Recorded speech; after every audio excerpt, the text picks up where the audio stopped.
Stiamo facendo un viaggio che va oltre le emissioni e supera ogni barriera, fino al giorno in cui avremo solo acqua dietro di noi e aria pura sopra di noi. Toyota, let's go beyond zero.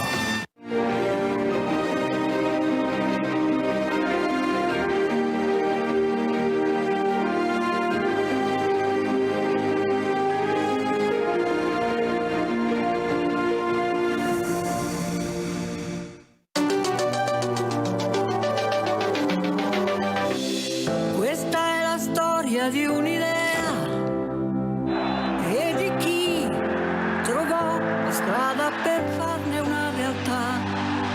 Questa è te e non si ferma mai.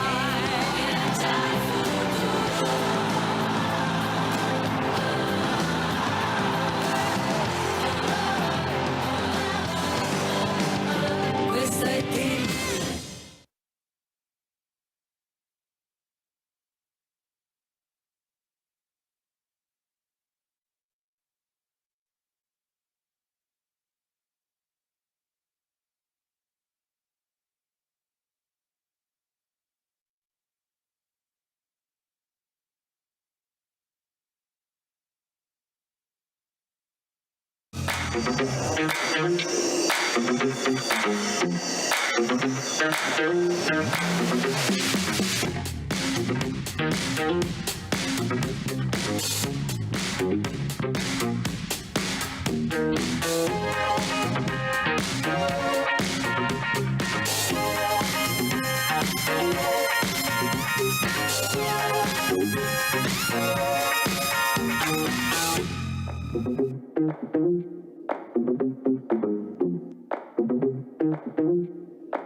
Good morning and welcome.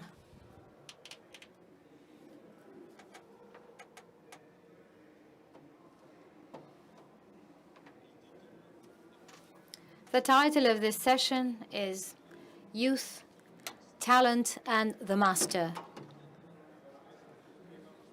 We are honored to have with us the master, Pupi Avati.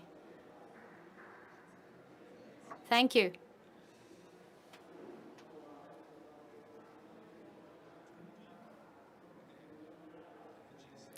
Pupi Avati is a director, a producer, a screenwriter, a husband, and maybe a wife. Well, and also a father, and he's a father, and I am a grandfather as well, and an uncle, and a cousin, and a friend. It is really an honor to have him with us, especially in this peculiar moment, as Pupi Avati is currently working on one of the activities which are most important ones in Italy at all in terms of cinema production. And I think this is also one of the most important works of your very same career. Because actually you are working at a project which is really very challenging. If you still don't know that, you are working, well, actually, tomorrow we are starting the 9th week of direction. So actually he finished his 8th week yesterday in Rome and to come here. And this is basically a film, a movie on the life of Durante di Alighieri, on the life of Dante, basically. This is a very ambitious production. This is certainly the most ambitious film I've directed in my life. We have Emma Guarnieri at a time in which when I was a child and I was at school, I was taught about Dante Alighieri. Actually, I didn't like it. I really hated him among the classics, especially his physical appearance was so ugly Dante's iconography is really not nice at all. He has the very peculiar nose. He's always shown by the side. And then lots of things were told about his character, about the fact that he was quite arrogant, about he had some kind of a mysterious knowledge. In other words, there were a number of aspects that he was, for example, a sorcerer. There were a number of aspects which were not nice at all and which actually made my relationship with the Divine Comedy and Dante Alighieri when I was a child was really very negative. And this was the case up until the age of 30. When I turned 30, I realized that if that work of art was considered to be a masterpiece, well, probably I would have had to learn a little bit more about that. And so I started learning a bit more about this work of art, and I actually started discovering Dante. And I reached Dante first and foremost by investigating Giovanni Boccaccio. In 1350, Giovanni Boccaccio, in 1350, that is to say 29 years after the death of Dante Alighieri, Giovanni Boccaccio was entrusted by the congregation of Or San Michele in Florence to actually deliver 10 fiorini to a nun, Beatrice Alighieri, who was a nun at the cloister of Santo Stefano degli Ulivi in Ravenna. So there was a gentleman, a poet, a scholar, someone who had copied 3 times the Divine Comedy, the Vita Nova, in other words, many of the works of art of Dante Alighieri. And he was entrusted to actually deliver 10 florins, 10 golden florins to the daughter of Dante Alighieri. So in 1350, he went with a carriage and with a chariot run by a horse, and he made this trip. So when reading this, I could already envisage a film. That was a film that made it possible to, in a way, approach a character which was apparently so difficult to reach, but there was some kind of a detective, some kind of a middleman in a way, someone departing Florence and going to Ravenna to discover who Dante Alighieri was. Isn't it beautiful? Just tell me, yes or no, isn't this beautiful? Se vi è piaciuto.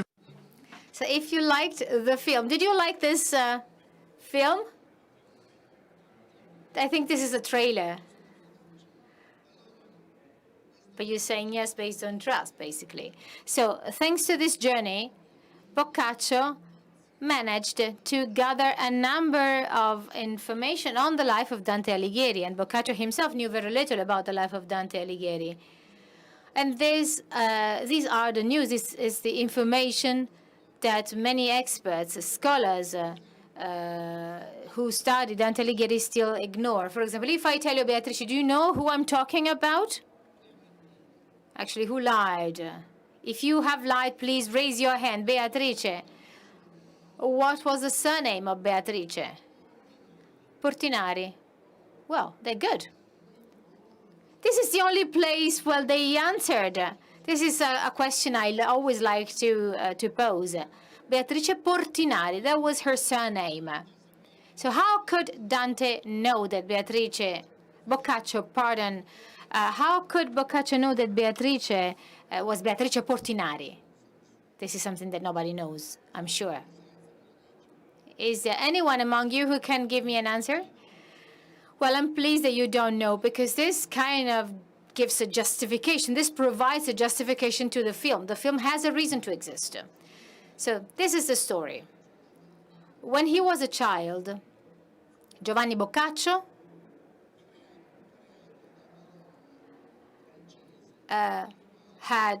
Boccaccio had a French mother, and actually Boccaccio's father took this child very early when he was a little child and took him to Florence. And Boccaccio's father got married again with a heir of the Portinari family. So the mother of this woman had known Beatrice when she was a young girl. She remembered everything of Beatrice, and she knew everything about Beatrice Portinari. So when it comes to Beatrice Portinari, we know some information of Beatrice Portinari thanks to Giovanni Boccaccio. Similarly, thanks to Giovanni Boccaccio, we know that Dante Alighieri lost his mother when he was 5. Dante's mother was Bella degli Abati, and his father, Alighiero di Bellincione, then I promise I'll stop with this information. Well, his father, Alighiero di Bellincione, in that same year, wanted to make his son happy, and so he gave him another mother. But this is normally something that doesn't make children happy. Yes or no? Well, normally these are things that don't make children happy. So when Dante was 5, he had a huge suffering. His mother died, and he suffered again because he had another mother. When he was 9, he was brought to a party, to a feast, so to say, to his neighbors, at his neighbor's house, the Portinari family, and he met this wonderful little girl, Beatrice, and he fell in love with Beatrice Portinari. And there was something incredible for a 9-year-old child, falling in love. I made a survey. I tried to ask many young children, many extras, for example, the extras. Actually, today's 9-year-olds do not fall in love, but back then, 9-year-olds already fell in love. And Dante fell in love with Beatrice. And then for 9 years, that is why number 9 is the magic number of Beatrice, Dante was actually in love with Beatrice, which means that, for example, Dante was, for example, 9 meters, 5 meters basically behind Beatrice, following her, always keeping the 15 meters distance between the two. With your beloved walking 15 meters ahead of you, and she goes anywhere, she goes to the bookstore, she goes, and I follow her. And then we actually do all this tour until your beloved comes back home. The nice thing was that, for example, there were lots of young children, for example, following everybody's beloved one. So, for example, I would follow my beloved Claudia, and then a friend of mine would follow his beloved one. So this is just to say that there are lots of things that women have lost over the years. I think this is something that a woman today no longer has. Today, if you do something like that, you are immediately sued. So the poetry of the past no longer exists. So Dante would, in a way, follow Beatrice, and he did that for 9 years, until he became 18 years old. And then, before the church of Santa Margherita dei Cerchi, one evening, and this is something that I wanted to shoot with a 16-meter dolly. So actually, she makes a couple of steps and then turns back. And Dante is suspended.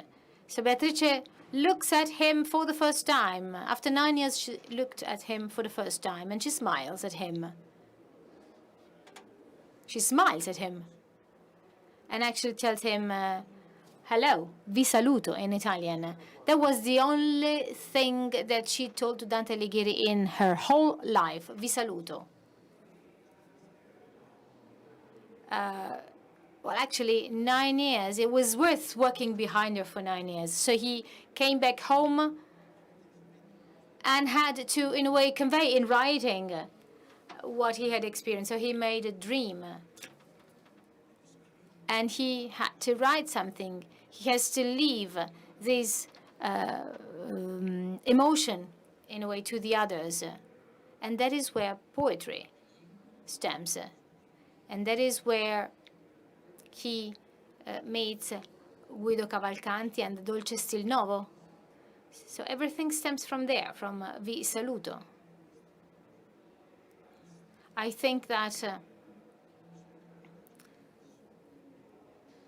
when I happened to shoot the dream of Beatrice on Dante's heart, actually he eating his heart, actually he wrote this in La Vita Nova, and he could visualize that. He could see this young girl eating the heart in the arms, and actually she bites at the heart, and the heart bleeds.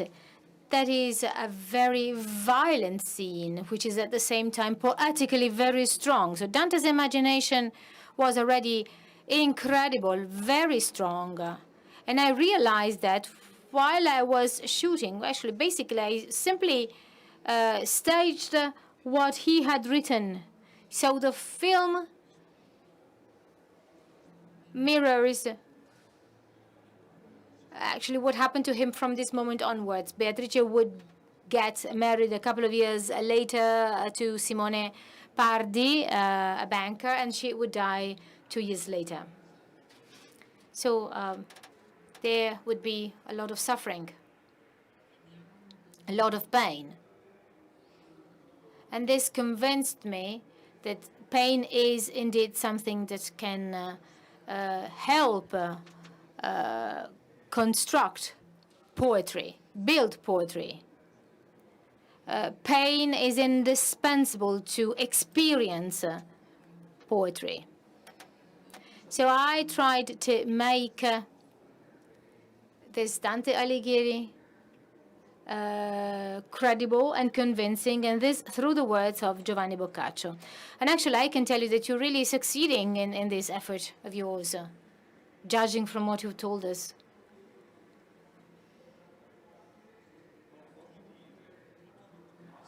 So based on your words, we can easily understand the imagination and the strength of your films, which are so important to tell your films. We have already, in a way, visualized part of the film of the Dole that follows Beatrice. That's the most important, the most powerful trailer that you can do.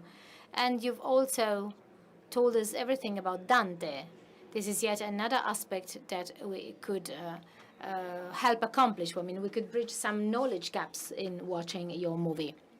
So you talked about pain, you talked about sacrifice, and before you told me that shooting this movie is not easy at all, is no easy task at all. You even told me one more interesting thing. You told me that in this difficult moment, what was fundamental was the support of your wife. So your role as a husband is equally important for you as a director.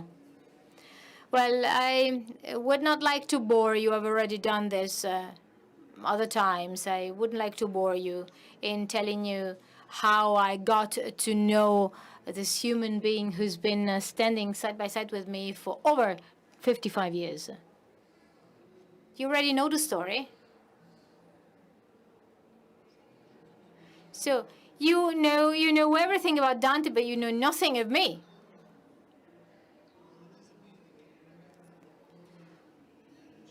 So in young girls in Bologna were really very ugly. They were not pretty at all in the 1950s.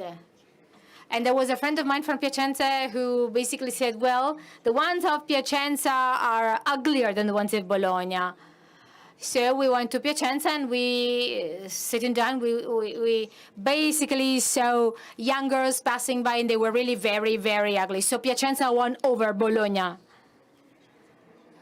But that was in the past. I'm not talking about today's women who are all wonderful. I'm talking about my generation. If I look at the pictures of the young women in my class, they were either very fat or very short. They were really ugly. So when you have so many ugly women around, then you have 1, 2, or 3, maximum 5 extraordinarily beautiful women.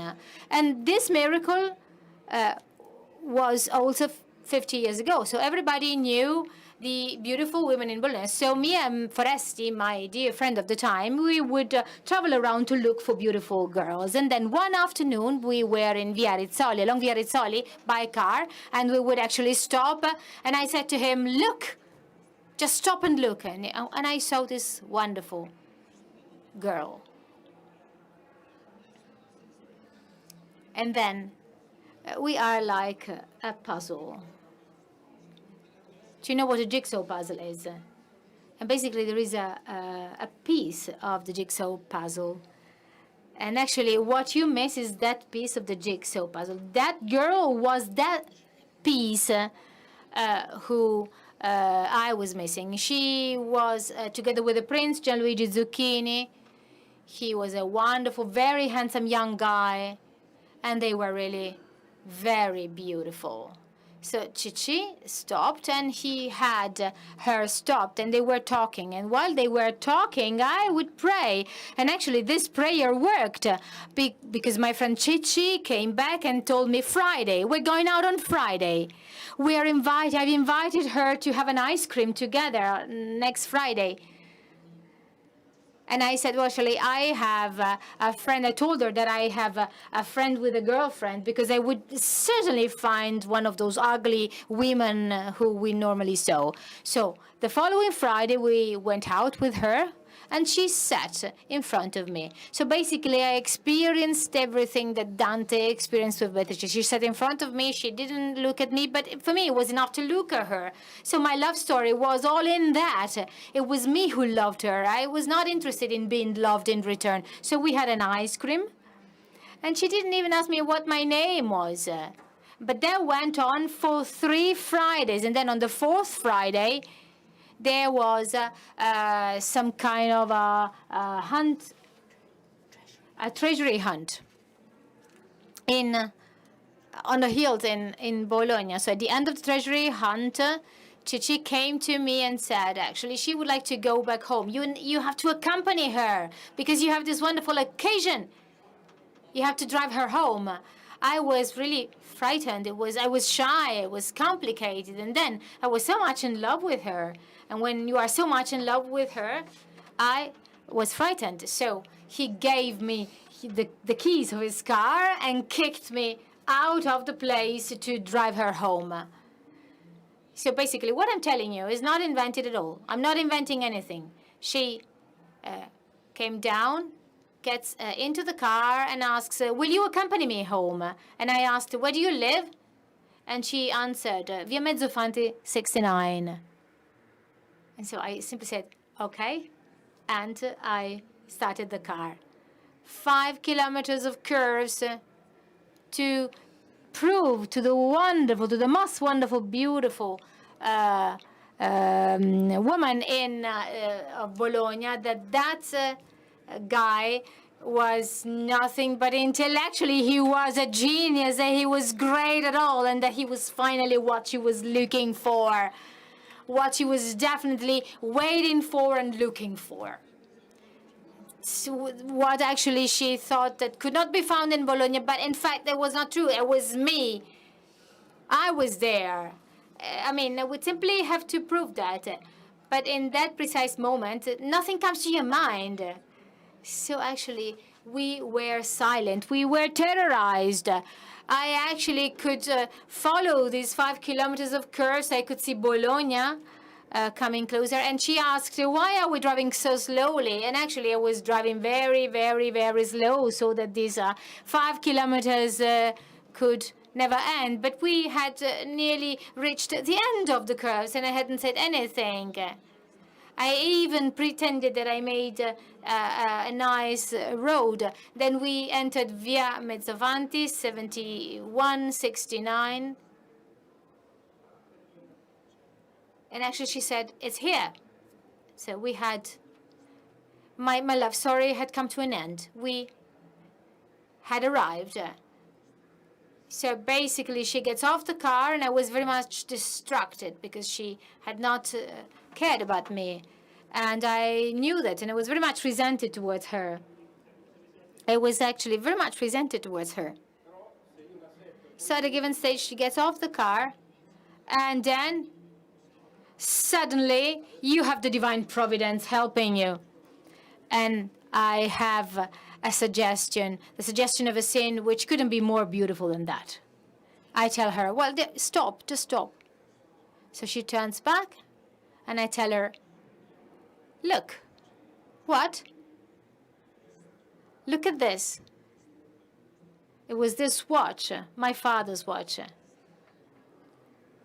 Just, I mean, think of the level of the kind of dialogue that we had. So she asks, what's that? And I replied, well, it's a watch. So that was the level, the quality of our dialogue. And she replies, why? And I go, what time is it? And actually, I had the watch. I was wearing the watch, and I did ask her what time it was. This is just to tell you how absurd the situation was. But actually, in a film, such a dialogue wouldn't work. Nobody would believe that, but it's true. What time is it? I was wearing the watch, and I asked her the question. So she looks at me, very crazy. Then she brings this wrist close to her face, close to the light of the mirror. And she said, it's 5 to 12. 5 to 2 midnight. Of what day? I asked. She said, the 18th of February. And then, in 5 minutes, it's the 19th of February. Can you imagine this? Can you really imagine how we spent time in the 1950s? And so, in 5 minutes, my birthday will be over. My mother this morning forgot to make my birthday wishes. I didn't get any present from my brother, and I wasn't offered anything at the bar. And then in 5 minutes, my birthday is over without even a kiss.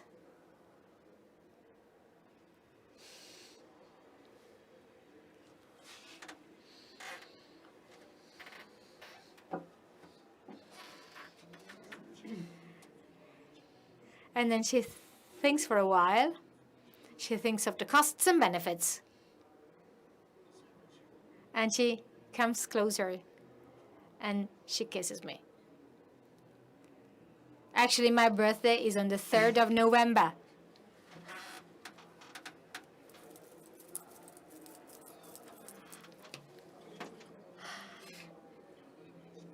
So this is an old sketch that actually is part of my life. That's part of my real life. My wife doesn't want me to tell this, so she... But after 8 months, we got married. And our story together began. And I have to say that my marriage was very complicated. It was very complicated because of this big imbalance. I believe that in all love stories, you always have someone who loves more than the other. And I have always loved and wanted this girl a lot. And I think I married her probably because it was oppressing towards her. So at a given time, she kind of surrendered. And then when we found ourselves standing in front of the priest asking us if we wanted to marry each other, and she said yes, and I said yes.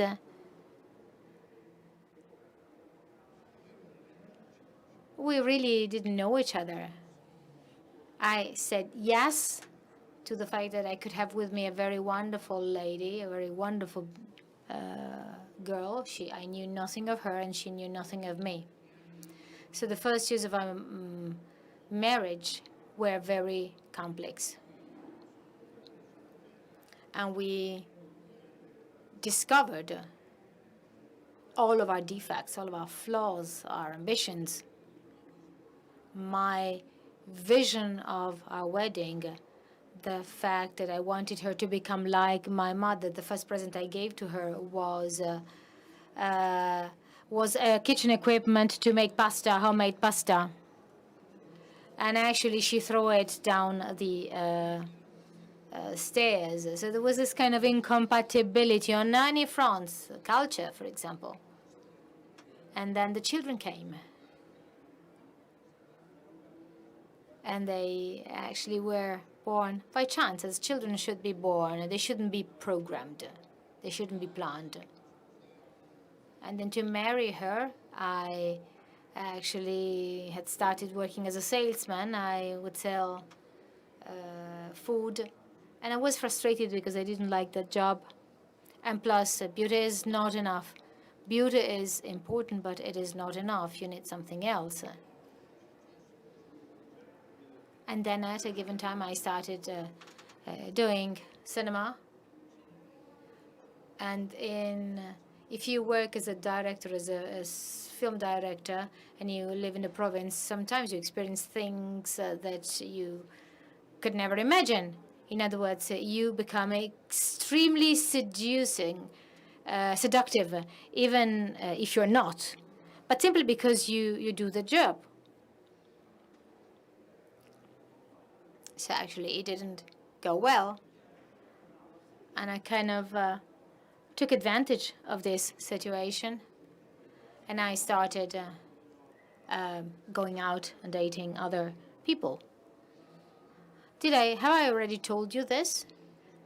Would you like me to stop here? I know. I know that you want to hear what follows, because the nicest is yet to come.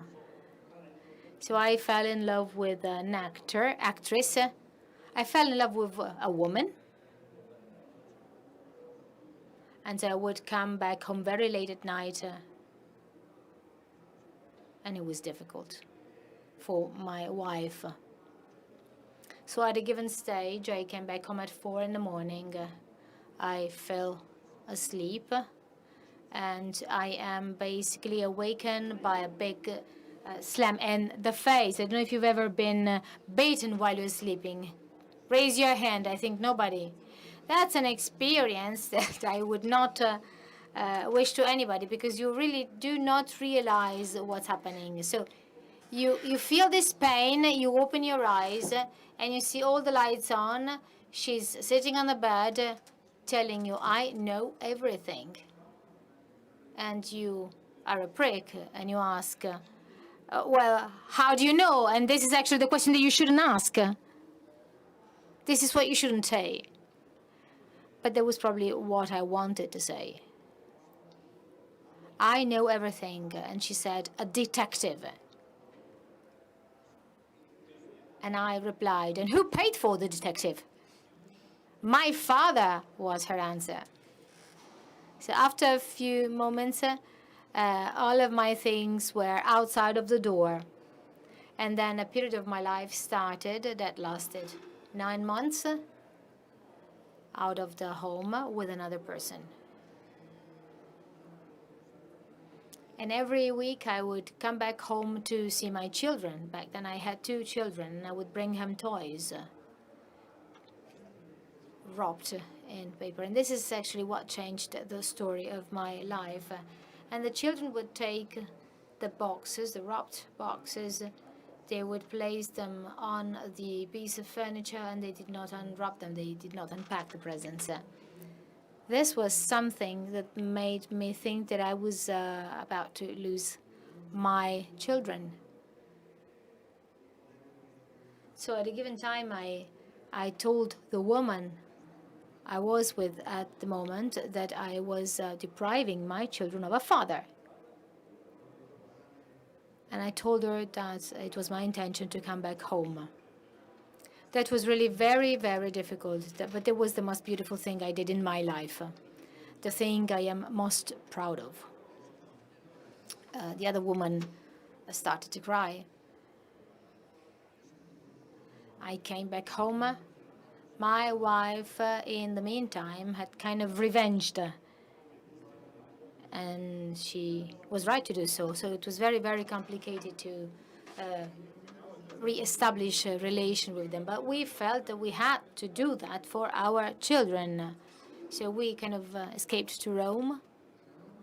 And in Rome, we spent a year kind of wanting to know all the most intimate and painful details, one from the other, torturing each other, analyzing these painful details until everything was over. So on that day, the day in which I was no longer curious about anything, and the same was for her, on that very same day, our marriage started again. And I came back that I had not come back home for my children. I understood that I had come back home for her. From that moment, this actually ease that people have to dissolve unions. Well, I cannot forgive it. In some cases, it's necessary to do so, but in most cases, it isn't. In my case, it wasn't just. It wasn't right to do so, but there was just the consequence of selfishness and of lack of responsibility. So our marriage since then, actually, we now have a third child. We don't know how this child came. It came by chance. So apparently she was not to keep the baby, but we kept the baby, fortunately. And since that moment, actually, our life changed into the better. It changed for the better. So since that moment till now, I've been with this woman. And I realize that each and every day, she was actually the piece of the jigsaw puzzle that I was missing. Now I am going through a very difficult period in my life because I am older, and this is a moment in which almost all of your body is not responding as you wish. And that's an experience which is very curious, but also at the same time difficult to overcome. So that is why I believe there is a part of you which is not like that, a part of you which actually does not experience this kind of degradation, so to say. So having someone next to me who is getting old together with me, and for example, in depressing moments, and there are many depressing moments, is there. Let me give you an example. The other day, I watched a film by Woody Allen, his latest film, Makelin Festival, or something like that. Rifkin Festival. Actually, Woody Allen has been one of the directors whom I liked the most in my life. So watching this movie is really devastating. That is one of the worst things that you could see in your life. Because the same happens to me whenever I watch Clint Eastwood's movies. So basically, I saw colleagues of mine who are much more authoritative than mine. I think that, yeah, this might be my wife. It's rumors. She got to know. We are ready to deny everything. Oh, but this is not my wife. So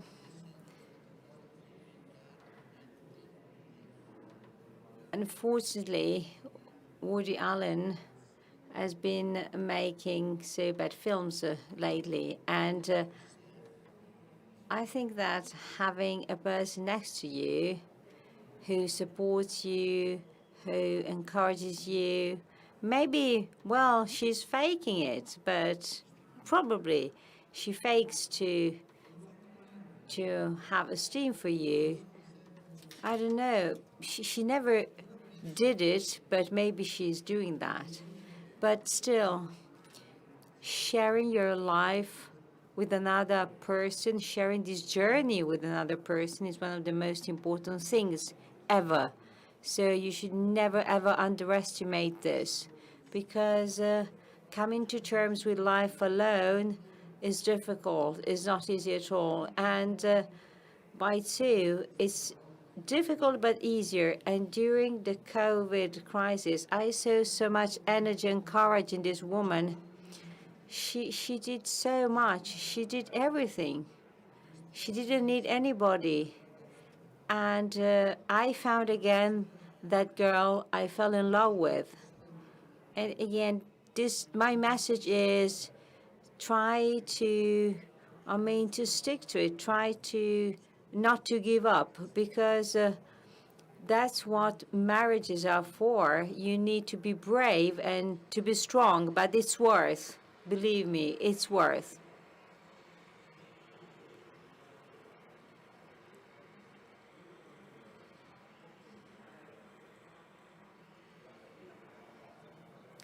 Thank you. Thank you very much for this sort of confession of a failure and then a rebirth.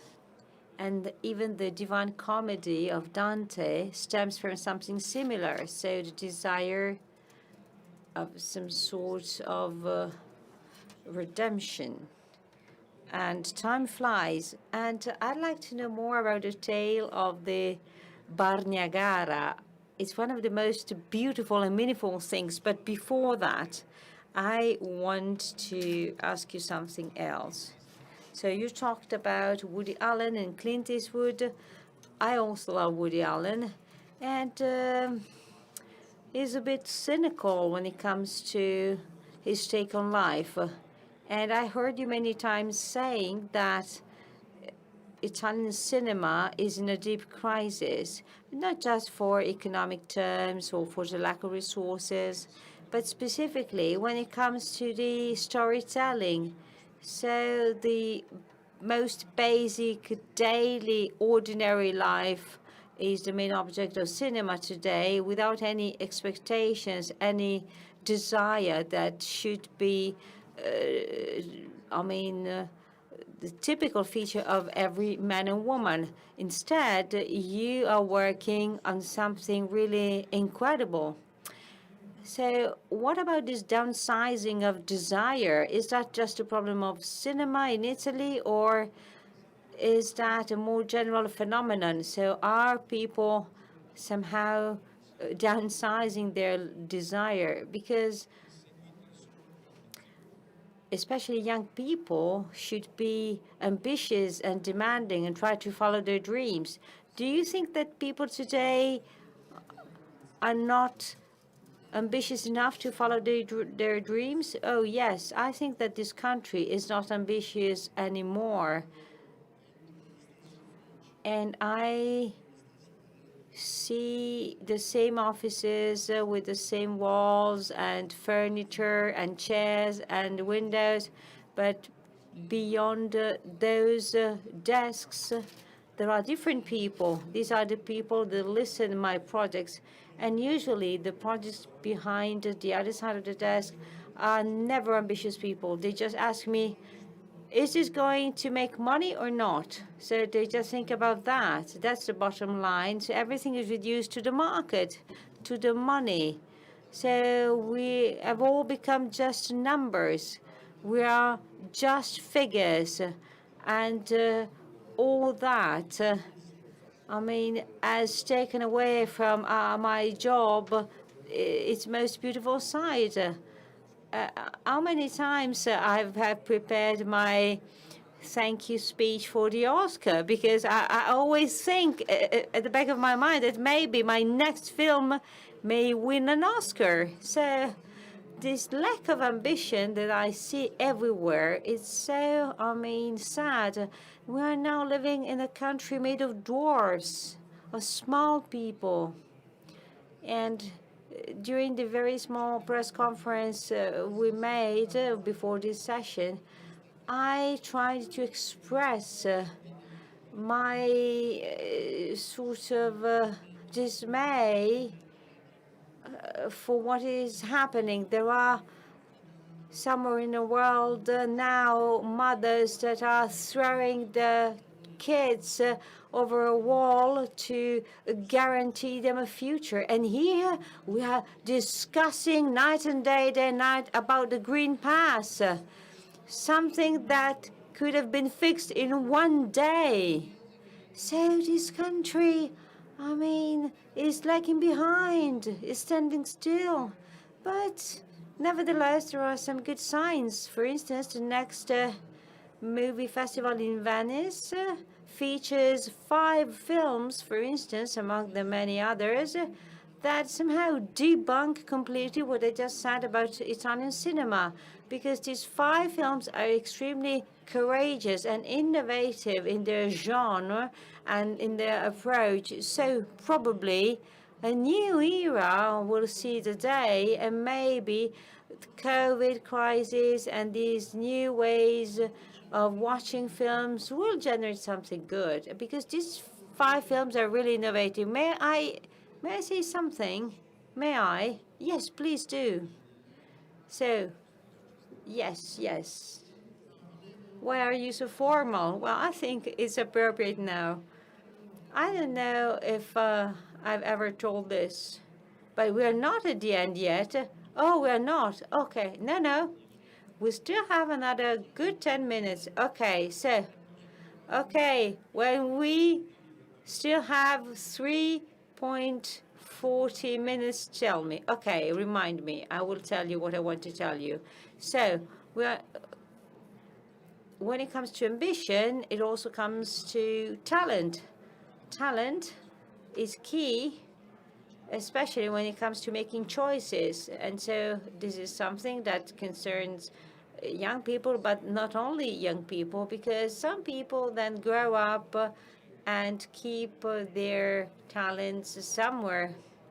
So why are maybe some people waiting for the best way to try to express their talents? So when you are young and you think about your future, maybe you have expectations. So when you wait for something big happening in your life, maybe not a slap in the face while you're sleeping, but still you're waiting for something. And so you're always in between your dreams and ambitions and this expectation and real life.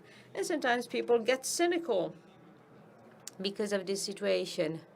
But what, tips could you give according to your own life and experience to people? Because you said once that Fellini knew to be Fellini, Lucio Dalla knew to be Lucio Dalla, and maybe, he has become even more what he thought. So how much ambition do you need, or to what extent ambition can turn into madness or obsession?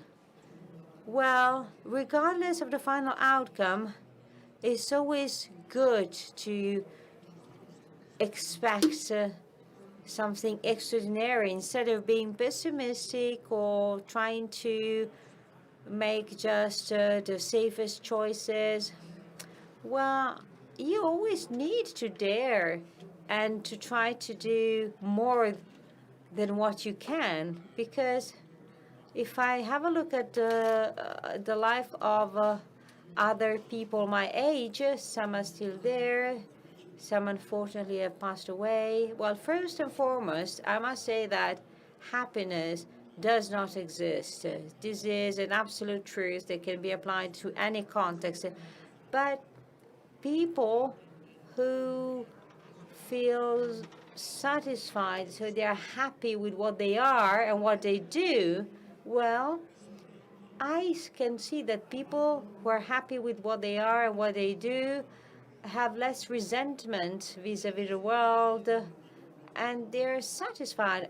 Well, I could ask a question now, and I could ask the people here this.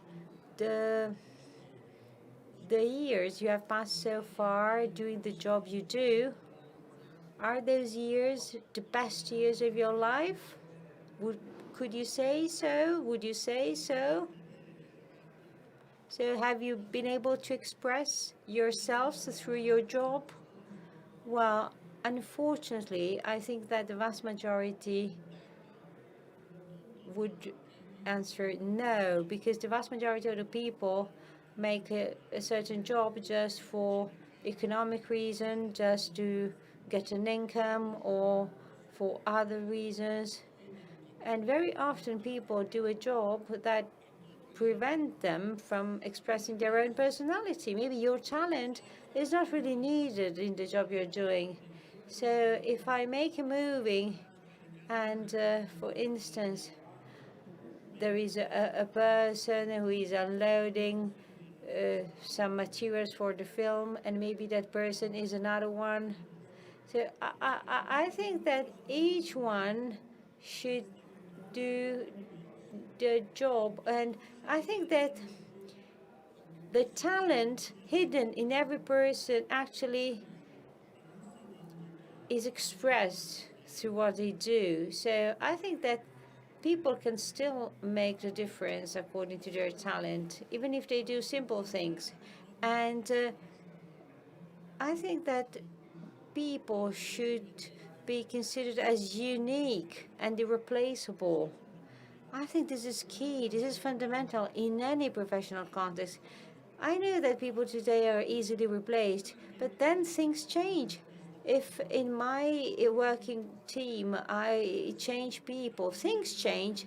There are people who mysteriously always give us something intangible but unique. Each one of us should do that. And there's no age limit. It's not that, I mean, these things cannot happen. I'm 82 years old and I'm still making movies. If I had somehow decided to retire, well, do you know when I retired? I retired when I was 50. I was retired 40 to, well, almost 40 years ago. So, and I must confess that I made more movies since then than before. Why? Because my job is everything. I would like to end my life doing my job. I mean, but this applies to any job. People should find a way to express themselves through their jobs, through what they do. But this is not always the case. This is a cultural issue, I think, and unfortunately, even the educational world does not help people doing so. So talent remains something vague, something blurred, something that seems to be reserved for a small group of people. Well, maybe today, if you had not made cinema, you could be a great manager of a frozen food company. Well, possibly. And I must confess that I always really enjoyed making films, and that makes me happy. And that makes me more happy than anything else I've done in my life. Oh, yes, we still have 3 minutes to go. Okay. No. We have still 5 minutes. So just another question, just to substantiate what we just said. Okay.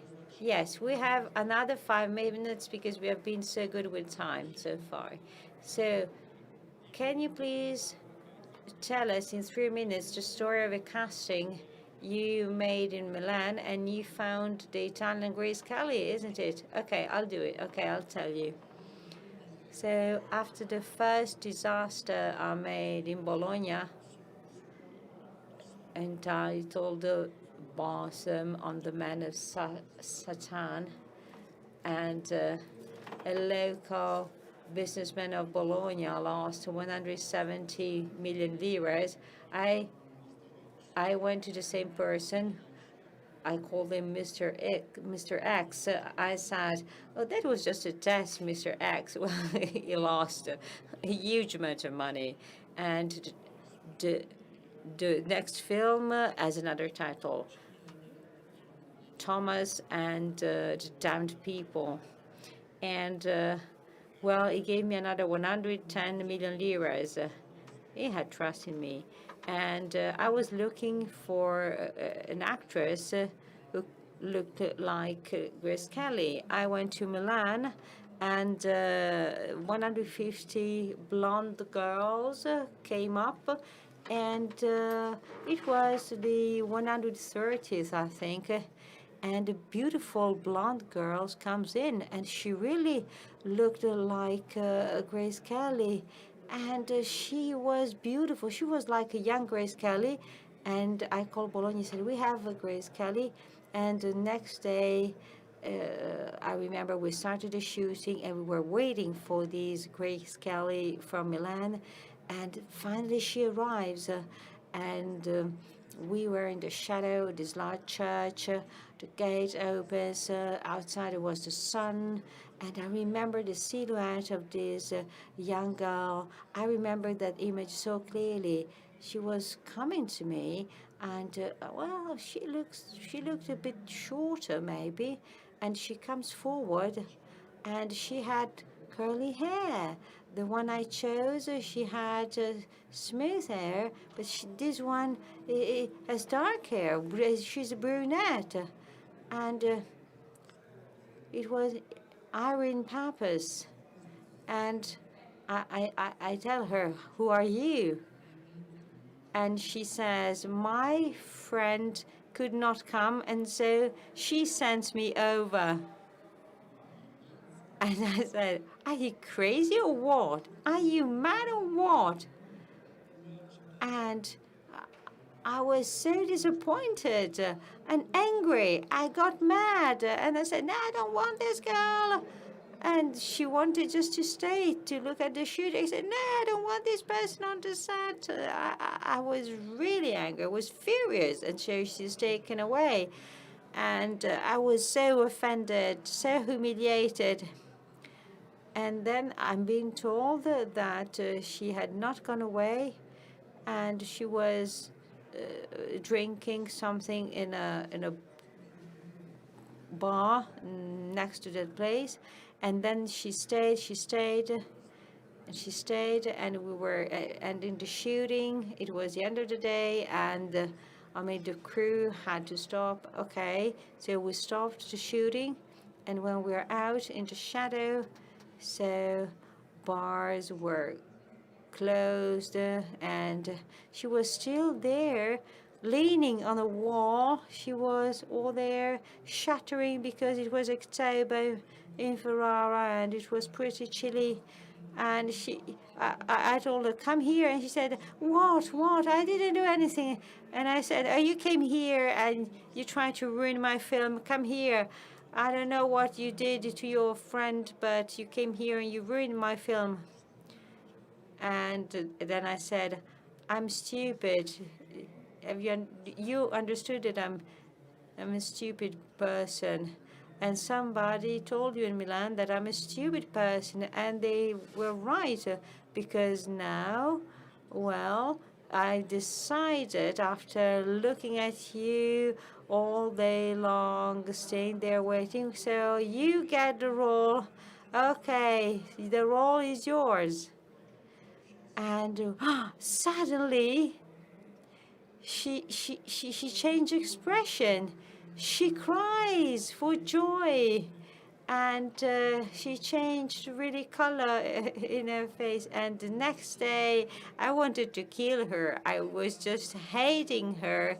She was the most distant person that could ever exist from the character I had thought about. And she was avoiding me. And I knew that it wasn't her fault.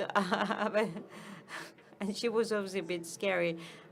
And she had learned the 2 pages of the screenplay, and I thought, oh, this is terrible. This is terrible. My film is screwed. My film is screwed.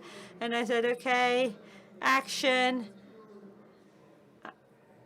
And so the co-protagonist says her line, and then she starts acting, and I can hear that what she's saying has nothing to do with what I wrote.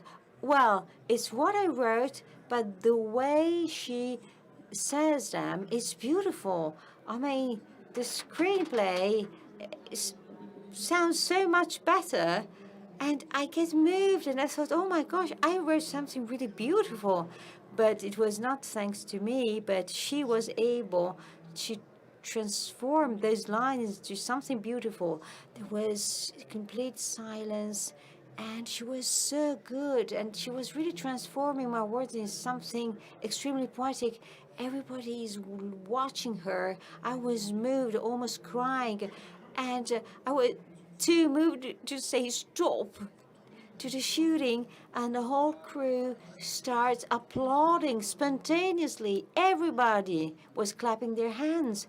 I get closer to her. I take her hands. They were that cold. And I said, but you're good. And she said, thank you. What's your name? My name is Mariangela Melato, she said.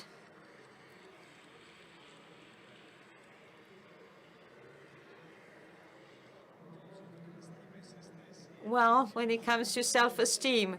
So you have another couple of seconds, and so we wish you to be able maybe to use another time the speech you had prepared. Thank you very much.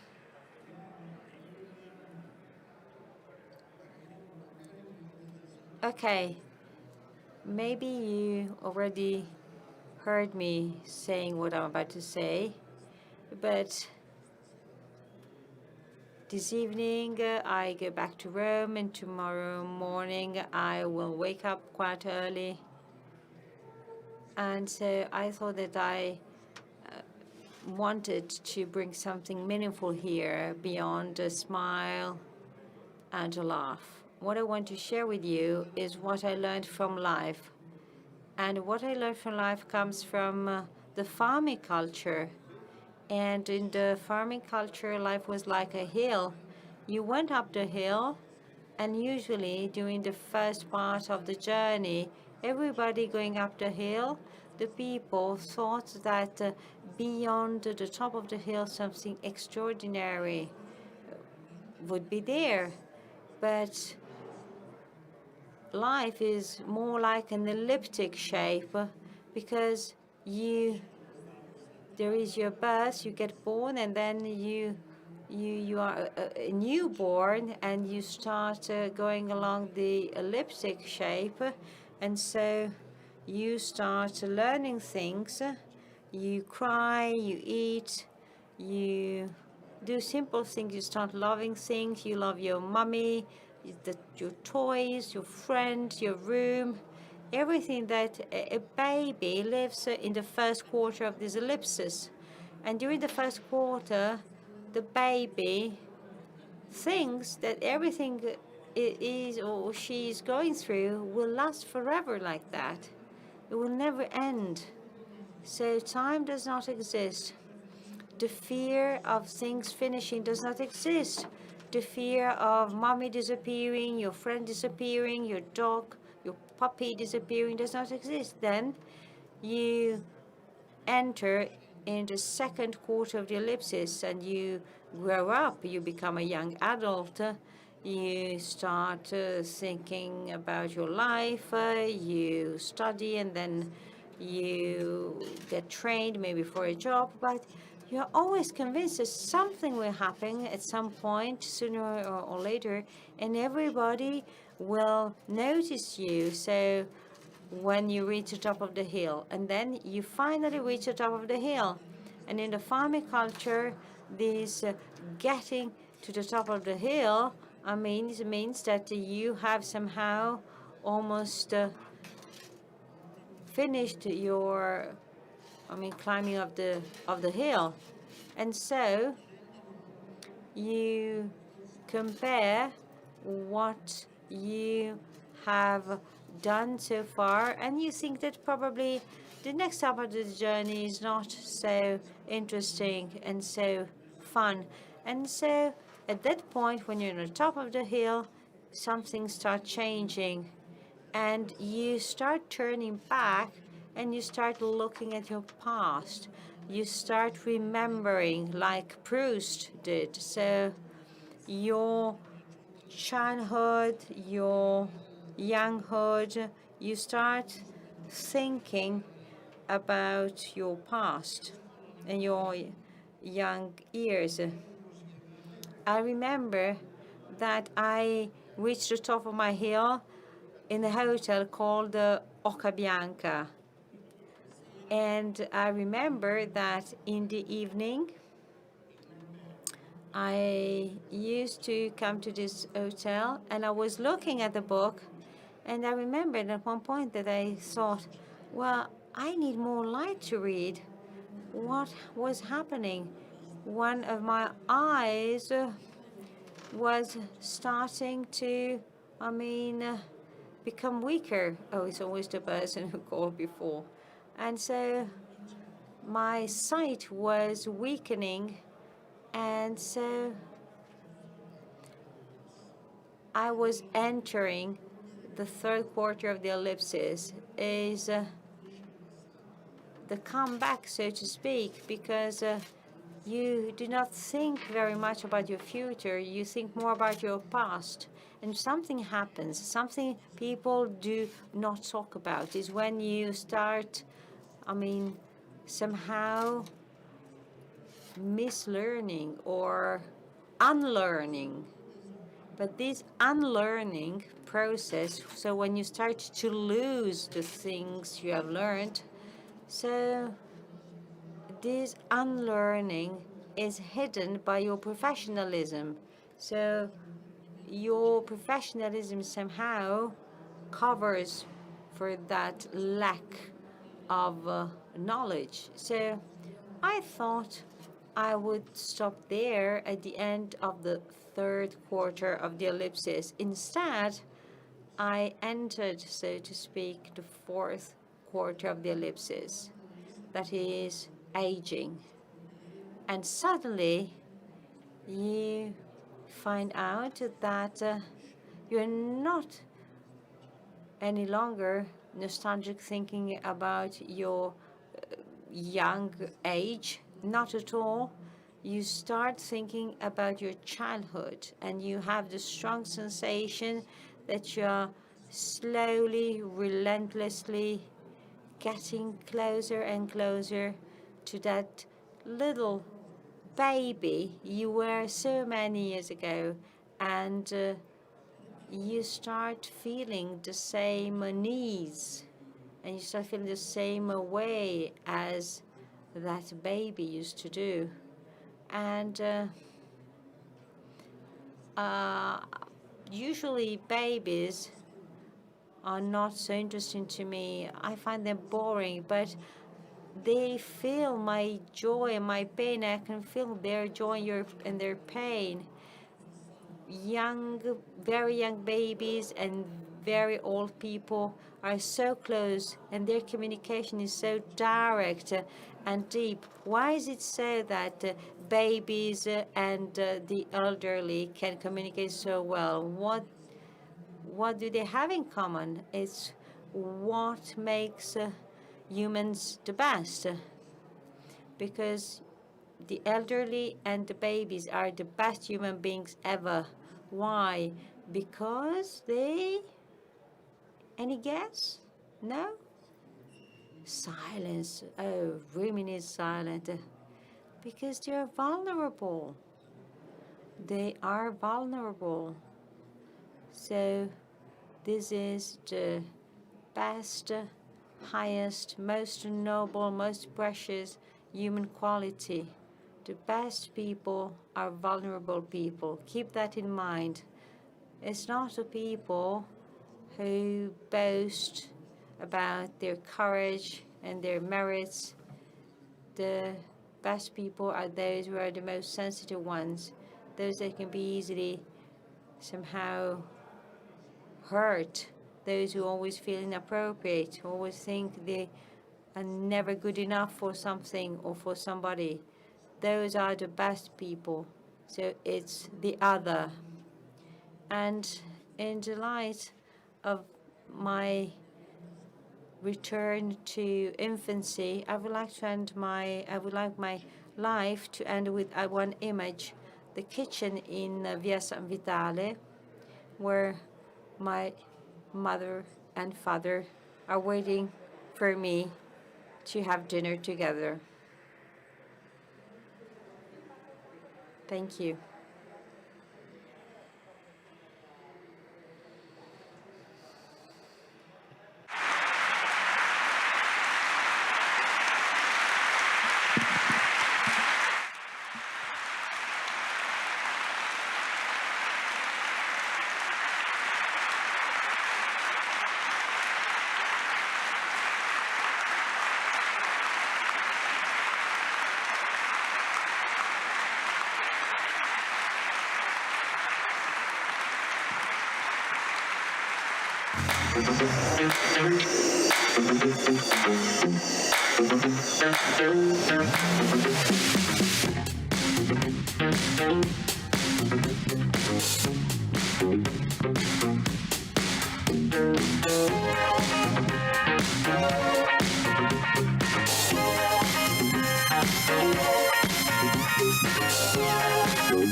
Questa è la storia di un'idea e di chi trovò la strada per farne una realtà. Questa è tipo e non si ferma mai, minaccia il futuro.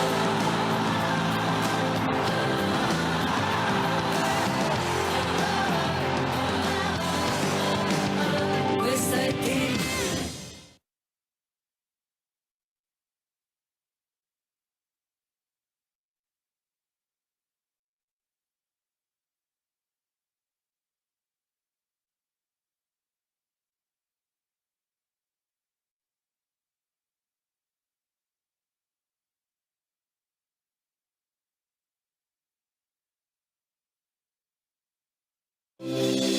Questa è la storia di un'idea e di chi trovò la strada per farne una realtà. Questa è tipo